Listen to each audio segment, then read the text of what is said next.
효과, 출애굽 준비, 세 가지 이적.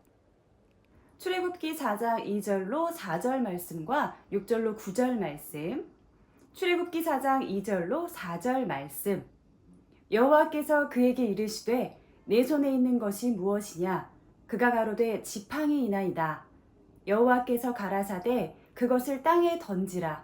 곧 땅에 던지니 그것이 뱀이 된지라. 모세가 뱀 앞에서 피하매 여호와께서 모세에게 이르시되 내 손을 내밀어 그 꼬리를 잡으라. 그가 손을 내밀어 잡으니 그 손에서 지팡이가 된지라. 6절로 9절 말씀. 여호와께서 또 가라사대 내 손을 품에 넣으라 하심에 손을 품에 넣었다가 내어보니 그 손에 문둥병이 발하여 눈같이 흰지라. 가라사대 내 손을 다시 품에 넣으라 하심에 그가 다시 손을 품에 넣었다가 내어보니 손이 여상하더라. 여호와께서 가라사대 그들이 너를 믿지 아니하며 그 처음 이적의 표징을 받지 아니하여도 둘째 이적의 표징은 믿으리라. 그들이 이 두 이적을 믿지 아니하며 내 말을 듣지 아니하거든 너는 하수를 조금 취하여다 육지에 부으라. 내가 취한 하수가 육지에서 피가 되리라. 이는 하나님의 말씀이니라. 아멘. 네, 안녕하세요. 오늘은 5번째 출애굽 준비. 지난 시간에 또 출애굽 준비를 했죠. 모세가 전해야 되는 하나님의 말씀. 그래서 장로들에게 또 이스라엘 백성들에게 바로에게 하나님의 말씀을 증거하라고 모세를 보내시는 그런 준비.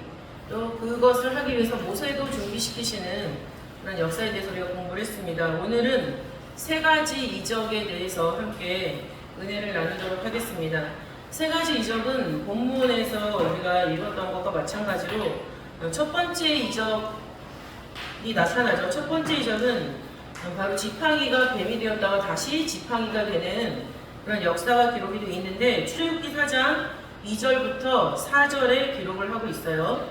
출애굽기 4장 2절부터 4절. 근데 2절을 보시면은 하나님이 모세에게 내 손에 있는 것이 무엇이냐라고 출발을 하고 있습니다. 그러니까 이 지팡이는 처음부터 하나님의 역사가 있었던 것이 아니라 모세가 갖고 있는 것 중에서 하나님이 지팡이를 주목하시고 그 지팡이를 통해서 역사를 시작하시는 질문이 되겠습니다.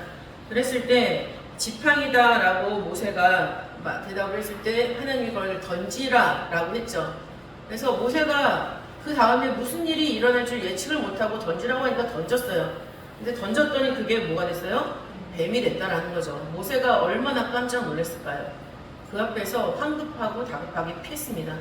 그랬을 때 하나님은 모세에게 다시 그 뱀을 피해서 도망가고 있는 모세를 그 뱀의 꼬리를 붙잡으라고 그 모세에게 명령을 하시죠. 뱀을 이렇게 싫어서 또는 무서워서 피했는데 가서 그 꼬리를 잡으라라고 했을 때는 얼마나 많은 용기가 필요했을까요? 그래서 그것을 근데 모세가 순종을 해서 잡고 있는 그런 모습. 또 그렇게 잡았을 때 그것이 다시 지팡이가 되었죠. 그래서 이것은 무생물이 생명체가 되는 그런 모습을 하나님이 기사 이적을 통해서 부여해 주신 것이고, 이런 것처럼 하나님께 대해서 잠자고 있는 무생물과 같은 이스라엘 백성들을 하나님의 말씀의 뜻을 받들어 나갈 수 있는 살아있는, 깨어있는 아브라함, 이삭, 야곱의 산자의 신앙을 이어받을 수 있는 그런 민족으로 세워주시겠다라는 의미가 담겨 있다고 볼 수 있겠습니다. 그리고 그것을 그 모든 것을 다 감당해내기 위해서는 모세에게 그 어느 때보다도 담대한 용기, 또 하나님이 주시는 능력에 의지하는 그런 마음가짐이 필요하겠죠. 그래서 하나님의 말씀에 순종해서 던졌고, 또 순종해서 잡았을 때 처음에 던졌던 것은 모세의 지팡이지만 모세가 다시 잡게 된 그 지팡이는 바로 하나님의 능력이 함께하는 하나님의 지팡이가 되고 있는 것이죠. 그 다음에 두 번째는 백성들에게 하나님이 문둥병에 대한 이적을 행하고 계시는 것인데 출애굽기 4장 6절부터 7절에 나타나고 있습니다. 그래서 문둥병은 심판과 저주의 상징이죠. 그래서 레위기 13장 45절부터 46절 말씀 보시면은 문둥병이 걸리면은 그 문둥병 환자는 부정하다 부정하다 라고 외치게 되어 있어요. 그리고 그 부정한 날, 병이 있는 날 동안에는 백성들과 함께 어울릴 수가 없고 진 밖에 쫓겨나 있을 수밖에 없죠. 그래서 문둥병 그 자체는 분리를 의미하는 심판과 저주의 상징이라고 볼 수밖에 없겠습니다. 이것은 이스라엘 백성들이 애굽에서 심한 학대, 또 공고함 가운데 고통스럽고 저주스럽게 살았던 그런 모습을 의미를 하고 있고, 또 모세를 거부하는 사람은 문둥병이 걸릴 수밖에 없다라는 메시지가 함께 담고 있습니다. 실제로 광야에서 미리암이 아론과 미리암이 모세를 대적하면서 자기 나름에는 신앙의 올바른 말을 한다라고 했지만 그 이면에 숨긴 하나님의 뜻을 사전에 묻고 여쭤보지 않고 자기가 여태까지 구축해 온 것으로 판단을 했기 때문에 그것이 하나님 앞에 죄가 되었습니다. 그래서 미리암에게 문둥병이 발하는 일이 있었죠. 민수기 12장 1절부터 쭉 기록이 되어 있는데 15절 말씀을 보니까는 미리암이 진 밖에 7일 동안 갇혔다라는 표현을 쓰고 있어요. 보통 진 밖은 뭔가 자유롭잖아요. 어딘가의 장소에서 떠나 있는 거기 때문에 저도 옛날에 학교에서 교사를 했었을 때 그 교무실 창살을 붙잡고 밖에 나가고 싶다 이런 생각을 많이 했었어요. 그래서 진 밖에 나가는 건 오히려 자유를 의미하는 거 아닌가라는 생각이 들겠지만 진 안은 하나님 말씀의 범주, 하나님이 보호하시는 범주예요. 근데 그 밖으로 나갔다라는 것은 오히려 세상에 갇히고 마는 그런 일이 되는 것이죠. 그래서 미리암이 진 밖에 7일 동안 갇혔다가 다시 들어오는 그런 것으로 정리가 됩니다. 근데 품었다가 꺼내보니까는 다시 원래처럼 돌아왔죠. 그래서 품에 넣었다가 손이 문둥병이 발했는데 품에 넣었다가 꺼내봤더니 다시 원래대로 돌아왔다라는 것은 이스라엘이 하나님의 말씀대로 하나님의 안식일도 지키지 않고 그렇게 살았지만 이렇게 출애굽시켜 주시는 역사, 또 하나님께서 인도하시는 역사를 통해서 다시 하나님을 아는 백성, 하나님을 깨닫고 뜻을 받드는 백성으로 변할 것이다 라는 것을 우리에게 생각하게 하는 그런 이적이 되겠습니다. 또 세 번째 이적은 출애굽기 4장 9절에 있죠. 하수가 육지에서 피가 되는 사건에 대해서 기록을 하고 있습니다. 그 하수라는 것은 나일강의 지류죠. 나일강은 풍요와 다산을 상징을 하고 있기 때문에 애국 사람들이 그 강 자체를 우상으로 숭배를 했어요. 그러니까는 나일강에 대해서 하나님이 그것에 대해서 마실 수 없는 물이 되었다라고 했을 때는 나일강의 물을 죽은 물로 바꿨다는 얘기죠. 이것은 애굽에 대한 첫 번째 재앙으로 실현이 되고 있죠. 출애굽기 7장 13절부터 25절에 기록을 하고 있습니다. 그리고 애굽의 신들에 대한 경고, 또 죽음의 심판으로 우리는 알고 있죠. 그래서 출애굽기 12장 12절과 민수기 33장 4절 말씀을 보시면은 애굽과 애굽 사람들뿐만 아니라 애굽 신들에게도 하나님이 벌을 내리시겠다라고 말씀하고 있는 것을 우리는 확인할 수가 있습니다. 더불어서 예레미야 46장 25절, 예레미야 46장 25절 말씀은 보라, 내가 노의 아몬과 바로와 애굽 신들과 왕들 곧 바로와 및 그를 의지하는 자들을 벌할 것이라 라고 말씀하고 있어요. 여기서 노의 아몬이라고 했을 때 그 노라는 것은 뭐냐면 애굽의 고대 수도예요. 아주 옛날 애굽 나라의 수도가 노라고 성경은 기록을 하고 있죠. 더베라고 합니다. 다른 말로 더베. 그래서 아주 옛날부터 섬겨왔던 신들까지 다 소급해서 하나님이 벌을 내리시는데, 아주 옛날에 섬겼던 신들, 또 그들을 섬겼던 왕들, 백성들, 더불어서 그들을 의지하는 다른 사람들까지 다 하나님이 벌을 내리신 것으로 예레미야 선지자는 기록을 하고 있다라는 거죠. 이 세 가지 이적은 우리가 누구를 대상으로 하나님이 행하라라고 말씀하셨을까요? 이 세 가지 이적은 그들에게입니다.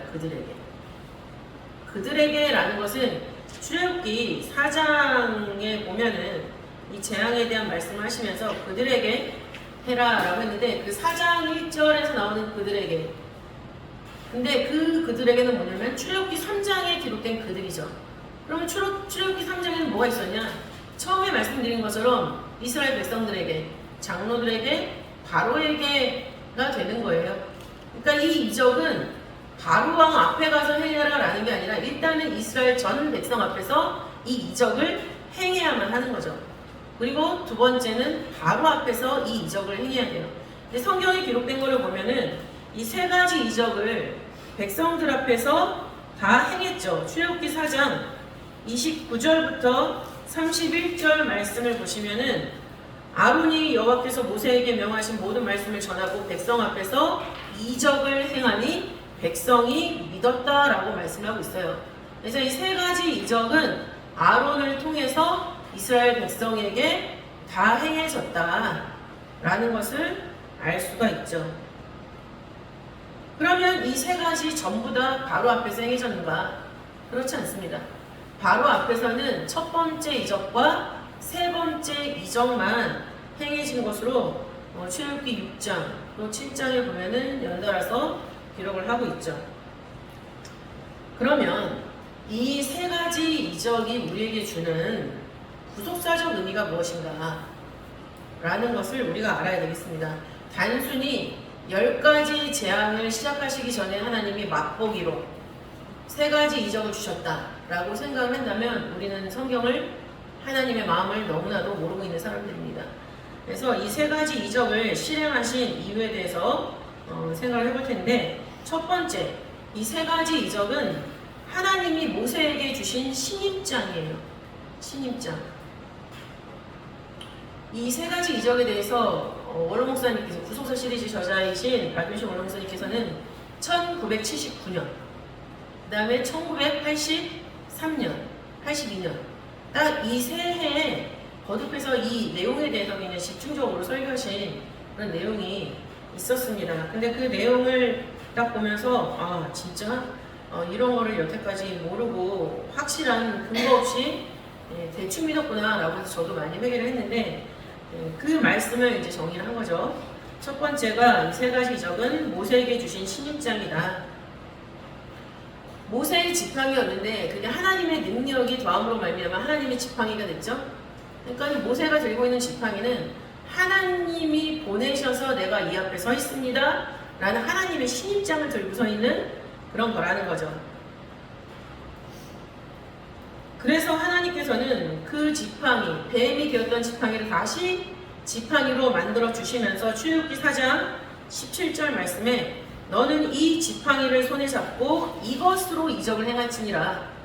왜? 하나님의 능력이 역사했던 지팡이, 하나님의 지팡이기 때문에. 그래서 출애굽기 4장 20절에는 모세가 애굽으로 돌아갈 때 하나님의 지팡이를 손에 잡았더라 라고 말씀을 하고 있어요.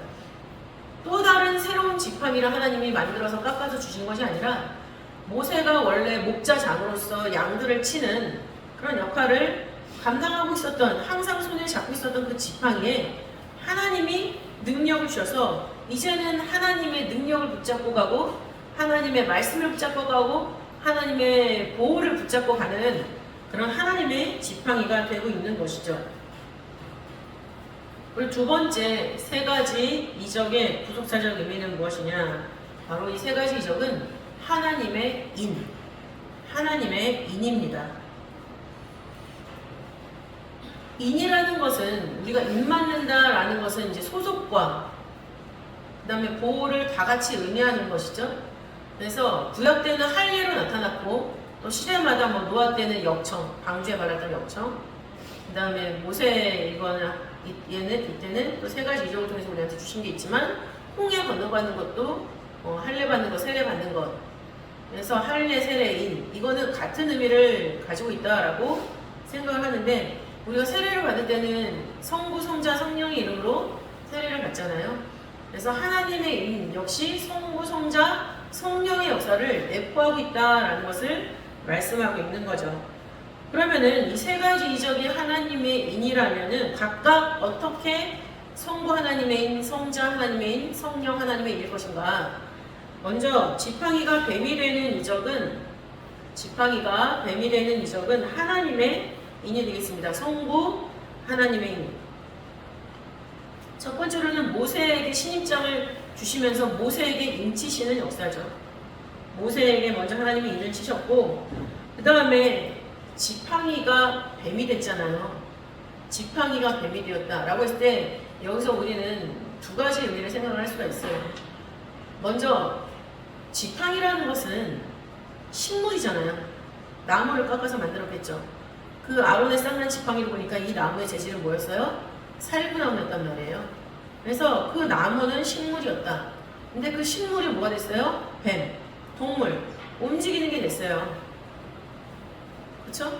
그러면 이걸 갖다가 하나님께서는 어떤 의미를 우리에게 주셨는가라는 거죠.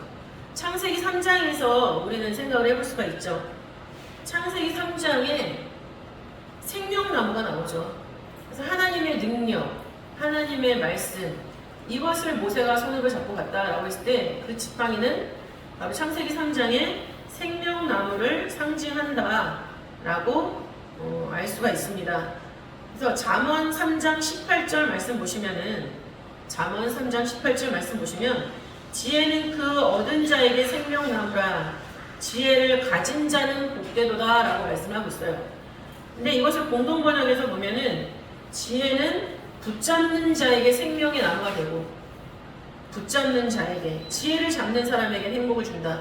그러니까 지혜가 우리가 잡아야 되는 대상이 되는 거죠. 근데 모세의 손에 붙들려 있는 그 나무는 하나님의 말씀, 하나님의 능력이라고 했죠. 그것을 모세가 붙잡았다라고 했을 때 그것 자체가 바로 생명나무를 의미한다 라는 것을 말씀해주고 있습니다. 성경에서는 이 생명나무를 우리가 붙잡아야 되는 지혜로 말씀을 하고 있지만 또 다른 세 가지가 더 있습니다. 바로 생명나무는 의인이 맺어야 하는 열매, 의인이 맺어야 하는 열매로 기록을 하고 있죠. 잠언 11장 30절 잠언 11장 30절 착하게 살면 생명나무 열매를 맺는다 라고 되어 있고 또 잠언 13장 12절에서는 소망을 이루는 것을 바로 생명나무라고 말씀하고 있어요. 우리에게 소망은 여러 가지가 있지만 가장 중요한 소망은 뭘까요? 디도서 1장 2절에 기록된 영생의 소망이죠. 영생의 소망 자체가 바로 생명나무가 된다라는 것을 말씀을 하고 있습니다. 당연한 귀결이죠. 왜냐하면 영생이라는 것 자체가 영원한 생명을 의미를 하는 거잖아요. 그래서 그 소망을 우리가 잡는 것. 그 다음에 마지막 네 번째는 잠언 15장 4절 말씀에 올량한 혀는 생명나무다 라고 말씀을 하고 있습니다. 올량한 혀. 올량한 혀라는 것은 치료하는 말, 따뜻한 말, 평온한 말 이렇게 말을 했을 때 그 말이 바로 생명나무가 된다 라고 말씀을 하고 있죠. 그래서 모세가 원래는 막 사나운 말처럼 완전히 성질이 있었는데 하나님의 조련을 받아서 온유해졌다 그랬잖아요. 그러니까는 하나님의 지팡이를 잡고 가는 그 모세에게 하나님께서 모든 백성들을 이끌 수 있는 그런 올량한 혀를 주셨지 않았는가. 그래서 모세의 온유함이 있었지 않았는가. 근데 그 온유함을 한순간에 엎어버린 사건이 있었죠. 마지막에 반석을 명하라고 했을 때 백성들의 얼이 미쳐서 모세가 하나님 앞에 범죄를 했습니다. 말로 실수했어요. 하나님의 백성들을 패역한 족속이라고 얘기를 해버렸죠. 그래서 우리는 어느 순간에든지 평정심을 가지고 은혜롭게 거룩하게 진짜 경건의 연습을 한다라고 생각하지만 어느 한순간에 딱 발작 버튼이라고 하죠. 이게 눌렸을 때 갑자기 본래 내 모습이 솟구쳐 올라오는 그런 때가 있어요.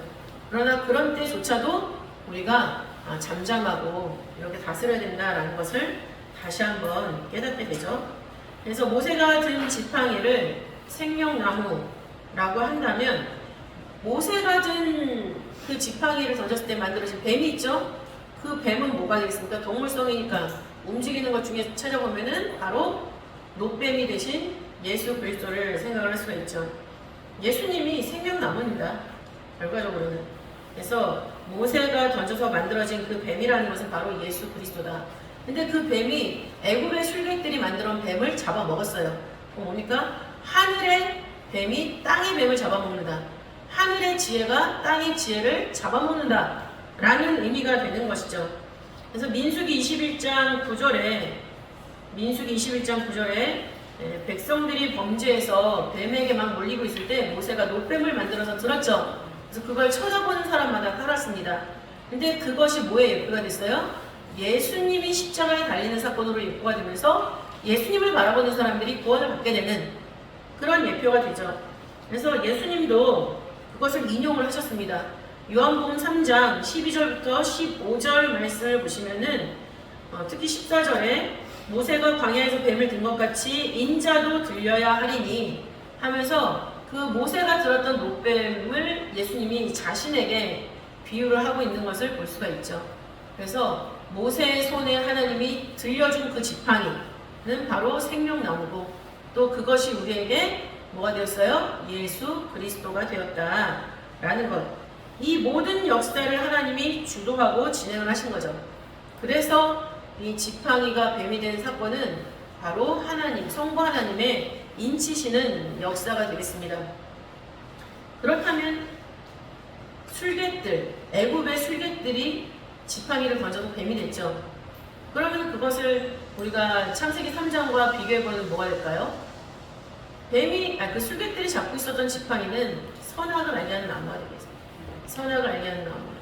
근데 그게 던져서 뱀이 됐어요. 그건 뭐예요? 하와를 유혹한 뱀이 되는 거죠. 두 번째, 문둥병이 치료되는 이적. 문둥병이 치료되는 이적이 있었죠. 손이 문둥병이 들었다가 품에 넣었을 때 다시 원래대로 회복이 되었다. 이것은 성자 하나님의 인치시는 역사에 대해서 말씀을 하고 있습니다. 성자 하나님의 인치시는 역사. 문둥병은 죄의 상징이죠. 죄의 상징. 신경을 시덥게 해서 감각이 없어지는 병이에요. 근데 하나님께 대한 신경이 우리가 하나님과 연결된 신경선이 끊어지거나 이게 썩어서 문드러지게 되면은 내가 죄를 지어도 죄가 아닌 걸로 인식을 하게 돼요. 또 여기서는 하나님과 관련해서 얘기하지만 여기서는 하나님과 상관없이 얘기해도 된다. 그런 이상한 말을 하게 되는 거죠. 사무엘하 3장 29절을 보면은 아브넬을 죽인 요압에게 다윗이 저주를 내리는데 요압의 집에 병자들이 끊이지 않는다라고 했는데 그 병 중에 하나가 문둥병자예요. 문둥병자가 끊이지 않는다. 요압의 집에는. 그런 저주를 내리고 있죠. 그리고 이것이 감각이 없어진다라고 말씀하지 않았습니까? 근데 감각이 없어지는 것은 우리가 하나님께 대한 감각, 신앙의 감각이 무뎌지거나 없어지는 것을 의미를 하는데 에베소서 4장 19절에 그 말씀이 기록되어 있죠. 에베소서 4장 19절 말씀 보시면 저희가 감각 없는 자 되어 자신을 방탕에 방임하여 모든 더러운 것을 욕심으로 행하되 라고 말씀을 하고 있어요. 그래서 감각 없는 자가 되었다라고 말씀을 하죠. 감각 없는 자 되다. 이것을 원어의 뜻으로 보면은 무감각해지다. 무감각해지다. 그런데 이게 타의에 의해서 이렇게 되는 것만은 아니라는 게 두 번째 의미에 있습니다. 두 번째 의미는 뭐냐면은 고통이나 슬픔을 느끼는 것을 그만두다. 이거는 자일까요? 타일까요? 자의로. 그러니까 내 감각이 무너지는 것은 처음에 타의로 시작이 될 수가 있어요. 유혹에 넘어가서. 그러나 그것조차 어쨌든 선택은 자기 몫입니다. 근데 나중에는 이제 본인이 보다 더 주도적으로 어떤 일을 행동에 옮기고 그것이 양심의 가책을 받게 되지 않는 그런 지경까지 이르렀다 라고 했을 때는 감각이 없는 자가 된다. 그렇게 되면 나를 방탕에 방임하게 되는 거죠. 그냥 내가 하고 싶은 대로 사는 거. 근데 그 행동의 결과에 대해서 책임지지 않는 거. 무엇보다도 자신을 책임질 수가 없겠죠. 자신이 망가지는데 책임질 수가 없다라는 거예요. 그런 모습이 바로 감각 없는 자가 되었다. 그러면서 모든 더러운 것을 욕심으로 행한다 라고 되어 있죠? 욕심. 욕심은 죄를 잉태하고 죄는 사망을 잉태한다 라고 되어 있는데, 우리가 하는 모든 더러운 짓의 그 근원은 내 욕심에 있다라는 거예요. 그리고 이것을 로마서 1장 28절에서는 상실한 마음으로 표현을 하고 있습니다. 상실한 마음. 근데 이 상실한 마음이 왜 생겼냐? 마음에 하나님 두기를 싫어했기 때문에 생긴 마음이죠. 로마서 1장 28절. 또한 저희가 마음에 하나님 두기를 싫어하며 하나님께서 저희를 그 상실한 마음대로 내어버려 두사 합당치 못한 일을 하게 하였으니. 마음에 하나님 두기를 싫어했다. 그러니까 첫 번째 마음은 그냥 진짜 우리가 생각하는 마음이에요. 근데 그 상실한 마음대로 내버려 두셨다라고 했을 때 그 상실한 마음의 마음은 하나님께 대한 정확한 지식이에요. 그러니까 하나님께 대해서 정확한 지식이 없어졌다는 얘기예요. 상실했다 라는 헬라어 의미는 증명되지 못했다라는 거예요.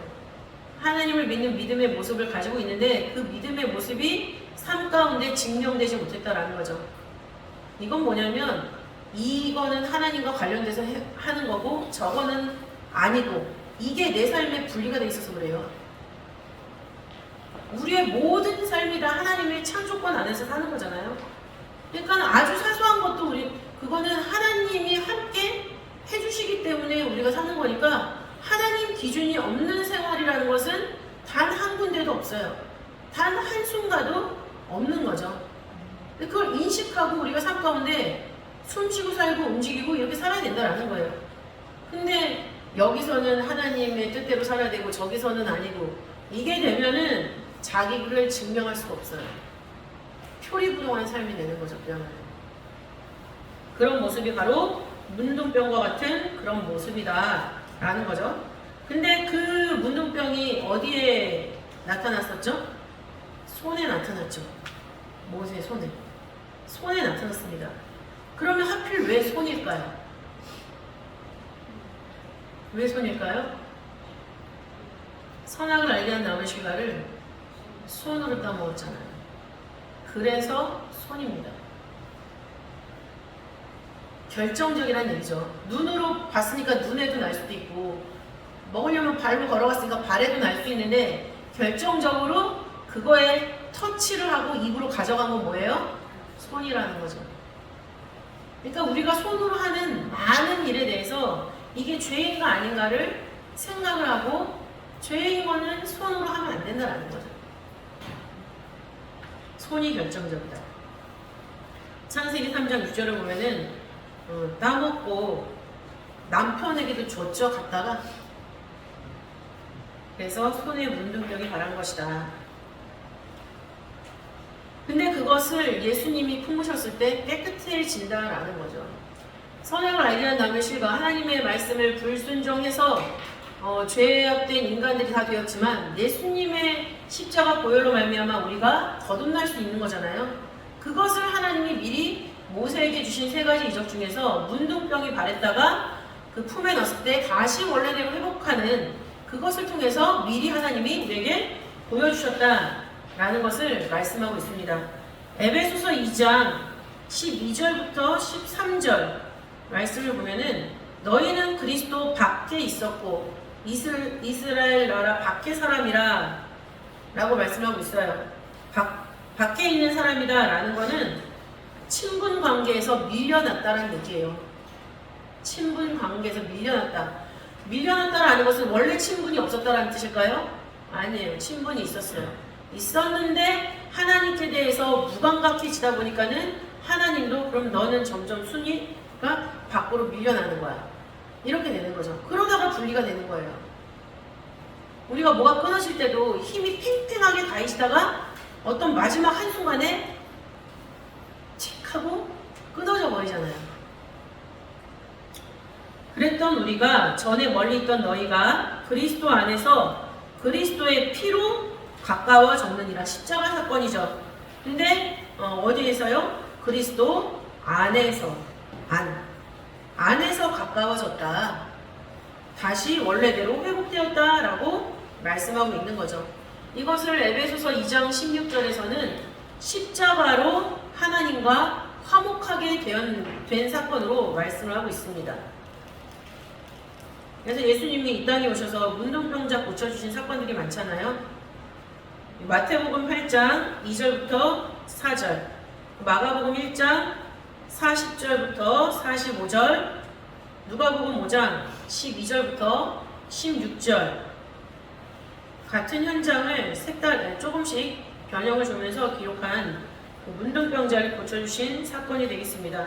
이것은 문둥병, 죄의 모습을 갖고 있는 우리를 십자가를 통해서 구속, 곧 죄사함을 사해 주실 것을 우리에게 예표하고 있기 때문에 이 사건은 성자 하나님의 인치시는 그런 사건이 되겠다라는 것입니다. 안에서, 그리스도 안에서 라고 할 때 그 안이라는 것은 원어의 뜻으로 봤을 때 장소, 시간, 상태에서 지정된 위치를 나타내는 말이에요. 그러니까 어떤 장소적인 면에서도 우리는 하나님 안에 있는 것이고, 그 다음에 시간적인 면에서도 구속의 시간 속에서 구속이 일어나면서 갈 때 그 시간을 사는 거죠. 그리고 상태, 우리의 상태도 하나님과 가까운 상태, 죄가 사라지고 하나님께서 거룩하게 해주신 것을 점점 더 거룩하게 만들어지는 상태, 그런 것들을 유지할 때 그리스도 안에 있는 거예요. 그리스도 안에 있는 것. 하지만 이것을 이스라엘 백성들은 원하지 않았죠. 이스라엘 백성들은 원하지 않았습니다. 그 모습에 대해서 예수님이 마태복음 23장 37절에 이렇게 말씀하죠. 예루살렘아 예루살렘아 선지자들을 죽이고 내게 파송된 자들을 돌로 치는 자여, 암탉이 그 새끼를 날개 아래 모음같이 내가 내 자녀를 모려한 일이 몇 번이냐. 그러나 너희가 원치 아니하였도다. 그래서 예수님이 품으려고 했지만 그 품 안에 있지 않고 도망가 버린 그런 이스라엘 모습, 너희가 원치 아니하였도다 라고 말씀을 하고 있죠. 이런 모습은 참 지혜를 배척하는 모습이 되겠습니다. 잠언서 18장 1절 말씀을 보시면 무리에게서 스스로 나뉘는 자는 자기 소욕을 따르는 자라 온갖 참 지혜를 배척하느니라 라고 말씀을 하고 있어요. 참 지혜를 배척하는 것, 참 지혜, 예수 그리스도 십자가의 도. 고린도전서 1장 18절, 십자가의 도가 멸망하는 자들에게는 미련한 것이요 구원을 얻는 우리에게는 하나님의 능력이죠. 이것을 우리가 믿음으로 받을 때 하나님의 능력이고 하나님의 말씀을 우리가 붙잡고 가는 거예요. 생명나무를 붙잡고 가는 거죠. 그러나 이거에 대해서 내가 어떤 일정 부분을 부정하게 되버리면은 그거는 좀 부족해, 미련하게 보는 거예요. 참 지혜, 온전한 지혜를 보지 않는다라는 거죠. 그런 시각이 바로 문둥병의 시각이다 라는 거예요. 그 다음에 세 번째 이적은 강물이 피가 되는 이적이죠. 강물이 피가 되는 이적. 이제 어떤 하나님 남았습니까? 성령 하나님 남았죠. 성령 하나님의 인이 바로 강물이 피가 되는 이적이 되겠습니다. 강물이 피가 되는 이적. 이것을 연상하게 되는 예수님 때 사건은 뭐가 있냐면 물이 포도주가 되는 사건이 있죠. 포도주는 예수님의 언약의 피를 상징하는 거예요. 가나 혼인 잔치집에서 물을 아구까지 채워라 했을 때 순종을 했더니 예수님이 거기다 대고 따로 변할지어다 이런 거 안 했어요. 그렇게 말씀대로 순종한 사람들이 있었는데 그게 딱 차니까 변한 거예요. 마찬가지죠. 예수님이 우리한테 무슨 명령을 하셨어요. 그럼 우리는 그걸 해요. 하면 그게 딱 차는 순간에 변하는 거예요. 우리의 인격도 말씀으로 딱 변하는 거고, 우리가 극복하지 못했던 것도 어느 순간에 됐네? 우리가 느끼게 되는 거죠. 그렇게 변화시켜 주시는 은혜가 바로 성령 하나님의 인치시는 역사라는 겁니다. 요한복음 2장 1절부터 11절에 나타나 있죠. 이 사건은 육의 진리가, 구약적인 육의 진리가 신약적인 영의 진리로 변화한 그런 것을 암시하는 사건이 되겠습니다. 보이는 거, 육적인 거죠. 그러나 보이지 않는 영의 세계, 거기에 작용하신 하나님의 무한하신 능력, 영의 세계죠. 그 세계를 하나님이 보여주신 거예요. 물이 포도주로 바뀌는 사건을 통해서. 근데 강물이 피로 되는 그 이적 자체가 바로 이 사건을 의미하게 된다라는 거죠. 요한복음 2장 9절 말씀 보시면 연회장은 물로 된 포도주를 맛보고 어디서 나는지 알지 못하되 물도온 하인들은 알더라 라고 기록을 하고 있습니다. 여기서 물로 된 포도주에 대한 공동 번역의 해석은 물은 어느새 포도주로 변해 있었다라고 해석을 하고 있습니다. 어느새라는 건 뭘까요? 하나님이 역사하신 한 포인트가 되는 시간을 말하는 거죠. 이것은 우리에게 성령을 주셔서 우리를 중생하게 하시는 질적인 변화의 상징이기도 합니다. 인간이 중생하는 질적 변화의 상징. 성령으로 거듭나는 것에 대해서 말씀하고 계시죠. 요한복음 2장에서는 물을 포도주로 바꾸시더니 요한복음 3장에서는 물과 성령으로 거듭나지 아니하면 하나님 나라에 갈 수 없다. 인간의 거듭남에 대해서 답하고 계시는 예수님의 모습을 우리가 확인할 수가 있습니다. 요한복음 3장 1절부터 5절 전체를 보시면 되겠죠. 그래서 하나님의 말씀에 따라서 사는 사람들은 질적인 변화가 최종적으로 어떻게 이루어질까요? 사망에서 생명으로. 요한복음 5장 24절에 기록을 하고 있죠. 내가 진실로 너희에게 이르노니 내 말을 듣고 또 나 보내신 이를 믿는 자는 영생을 얻었고 심판에 이르지 아니하나니 사망에서 생명으로 옮겼느니라 라고 말씀하고 있습니다. 그래서 성부, 성자, 성령의 인치는 역사를 하나님이 모세를 통해서 이스라엘 백성들에게 바로에게 선포하시고 이제 직접적인 역사를 실행을 하신 게 10가지 재앙인 거예요. 근데 여기서 우리가 주의할 것은 무엇이냐? 거짓 선지자들도 능력을 행할 수 있다라는 겁니다. 거짓 선지자들. 마태복음 24장 24절을 보시면 거짓 그리스도들과 거짓 그리스도들, 그다음에 거짓 선지자들이 일어나서 큰 표적과 기사를 보이어 할 수만 있으면 택하신 자들도 미혹하게 하리라. 그러니까 사단마귀, 그 하수인들의 목표는 누구예요? 하나님 잘 믿는 사람들이에요.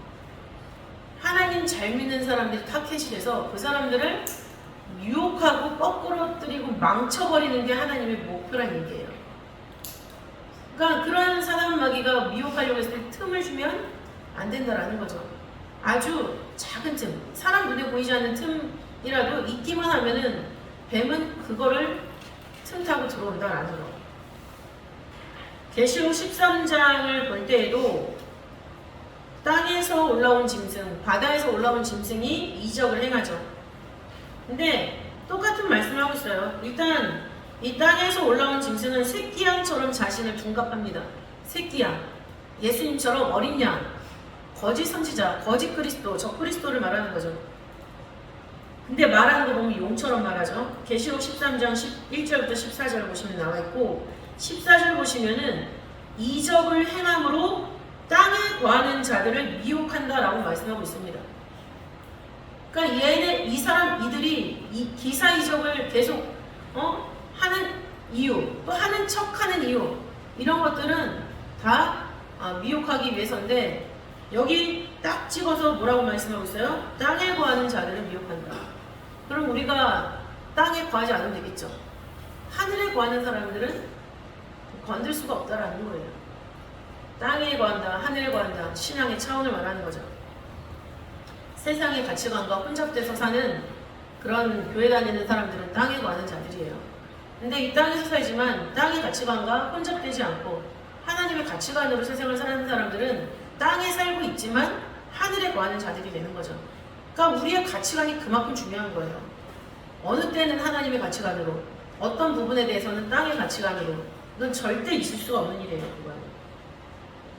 데살로니가후서 2장 9절과 10절 말씀을 보면 악한 자의 임함은 사단의 역사를 따라 모든 능력과 표적과 거짓 기적과 불의의 모든 속임으로 멸망하는 자들에게 임한다라고 말씀하고 있어요. 여기에 넘어가는 사람들은 미혹당하는 사람뿐만이 아니라 미혹당한 결과 멸망당한다라고 말씀을 하고 있죠.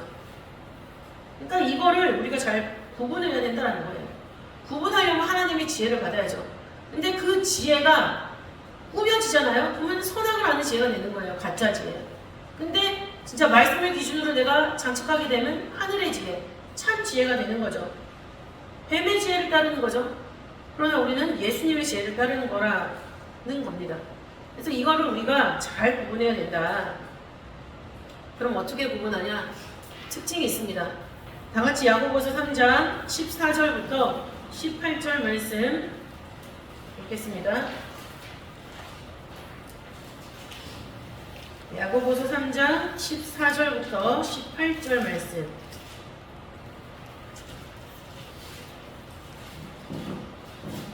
시작.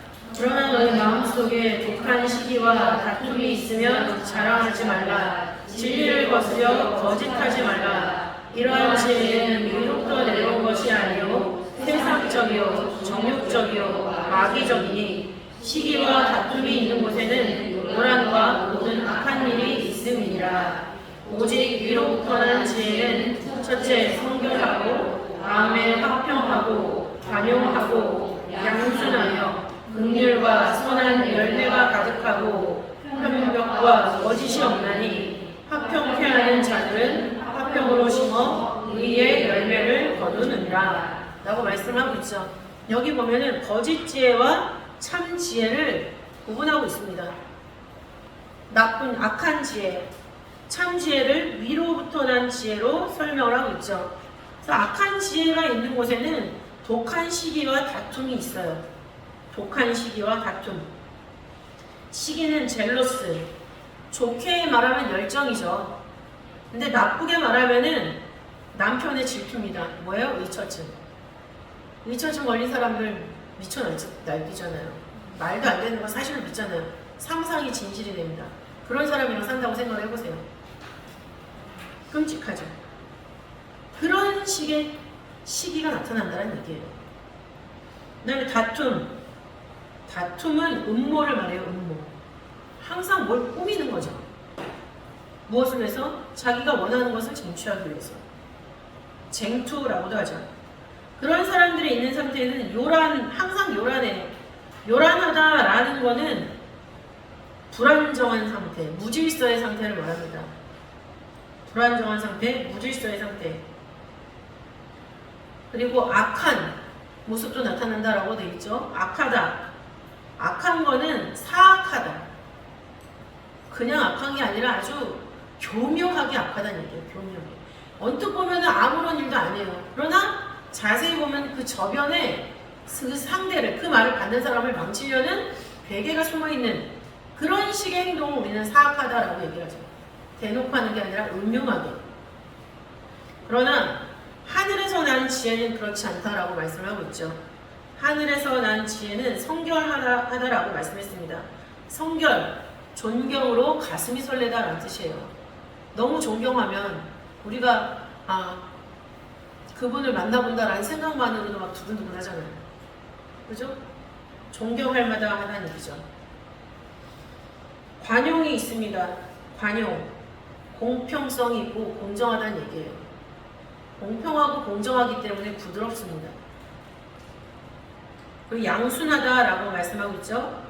양순하다라는 것은 쉽게 복종하는, 고분고분하다는 얘기예요.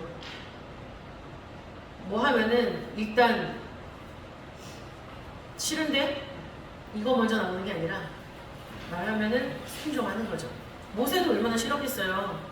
그 함의 후손 부스 여자랑 하나님 결혼하라고 했을 때 왜 나에게 이런 시련을. 호세가 얼마나 싫었겠어요.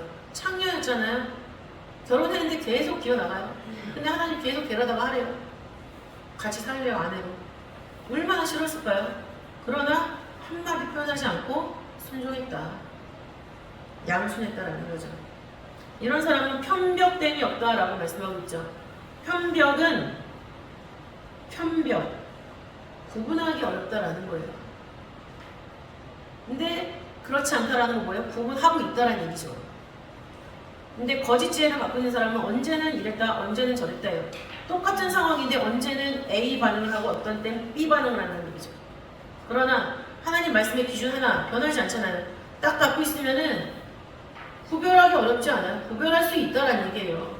그러니까 말씀 기준, 그 하나님의 말씀의 지팡이를 내가 갖고 있을 때 이게 참지인지 거짓지인지 구분이 된다는 거죠.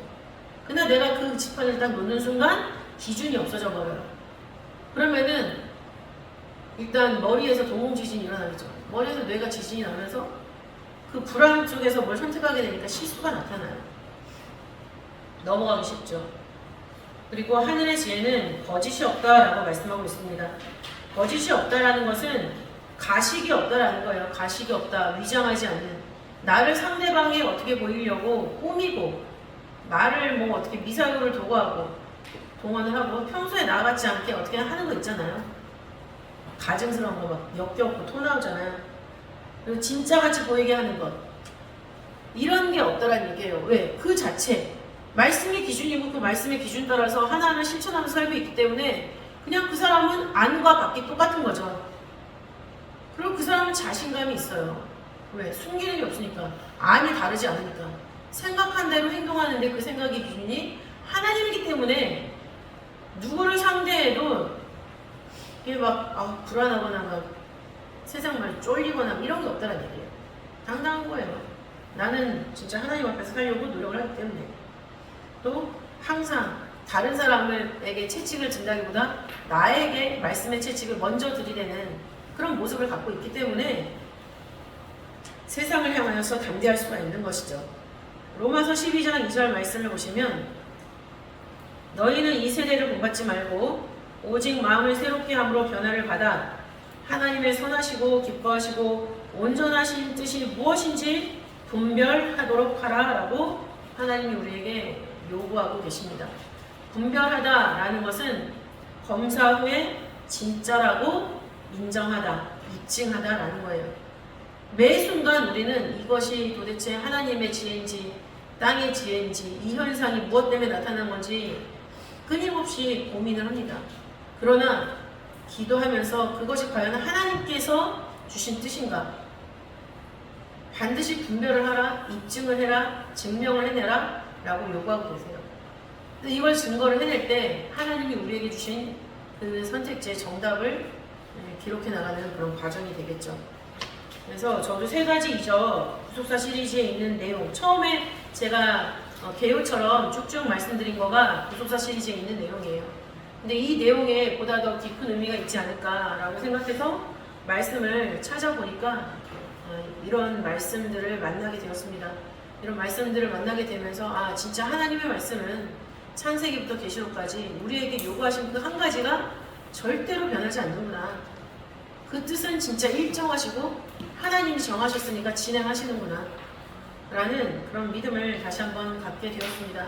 그래서 8권에 대한 내용 지금 책을 열심히 읽으실 텐데 저도 원로 목사님 설교하신 그 말씀 찾으면서 최대한 우물을 다 볼 테니까 이번 8권 하시면서 우리 선생님들도 그 우물의 맛을 충분히 느끼시면서 우리의 인격도 좀 더 변화하려고 노력을 하고 또 내 인격이 변하면 내가 교과서가 돼서 우리 아이들이 보고 배워요. 저도 어제 언니랑 남동생이랑 같이 만나서 이런저런 얘기를 할 때 자식들 얘기를 막 하는데 제가 이런 얘기를 하지 않았는데도 제 동생이 하는 얘기가 내가 교과서더라고 그 얘기를 하더라고요. 그래서 너무 속으로 하나님한테 감사를 드리면서 진짜 그거에 대한 많은 얘기를 하게 되었는데 내가 아이들에게 첫 번째 제일 가는 교과서다 라고 생각했을 때는 우리가 못할 게 뭐가 있겠어요.